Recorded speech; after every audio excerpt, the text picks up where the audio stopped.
નમસ્કાર. મહત્વના સમાચારો પર એક નજર. ઠાસરા તાલુકાના ઝાખેડમાં કોમ્યુનિટી હોલમાંથી ઝડપાઈ વીજ ચોરી, 1 લાખનો દંડ. નડિયાદ આરટીઓમાં એઆઈનો પહેરો, 24 કેમેરાની નજર. હવે ડ્રાઇવિંગ ટેસ્ટમાં નાની ભૂલ પણ પડશે ભારે અને ગેરરીતિ પર લાગશે બ્રેક.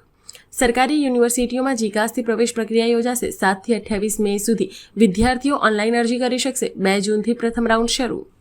પીએમ મોદી ફરી ગુજરાતના આંગણે. 11 મેના રોજ વડોદરામાં સરદાર ધામ 3નું કરશે લોકાર્પણ. સુરતમાં સસ્તા સોનાની લાલચ આપી નકલી નોટો પધરાવતી ગેંગનો પર્દાફાશ. 1 કરોડની કિંમતના કોરા કાગળ અને કેમિકલની બોટલો મળી. સુરત એસબીઆઈમાં લૂંટના વિરોધમાં કર્મચારીઓમાં રોષ. સુરક્ષામાં ચૂક બદલ હડતાલનું એલાન. બંગાળ જીતની ઉજવણીમાં ભાજપ પ્રમુખ જગદીશ વિશ્વકર્માએ ભાંગરો વાટ્યો. વંદે માતરમના રચયિતાનું નામ ખોટું લેતા વિવાદ. અમદાવાદમાં સબ રજિસ્ટ્રાર સહિત 3 લોકો ઓફિસમાં જ 2.5 લાખની લાંચ લેતા એસીબીની ટ્રેપમાં ઝડપાયા. પશ્ચિમ બંગાળ જશે અમિત શાહ. ધારાસભ્યોની બેઠકમાં નવા મુખ્યમંત્રીની કરાશે પસંદગી. અમેરિકાના વ્હાઇટ હાઉસ પાસે ધાણીકૂટ ગોળીબાર. સુરક્ષાકર્મીઓએ હુમલાખોરને ઠાર માર્યો. ટ્રમ્પ સુરક્ષિત હોવા છતાં થોડીવાર માટે લોકડાઉન.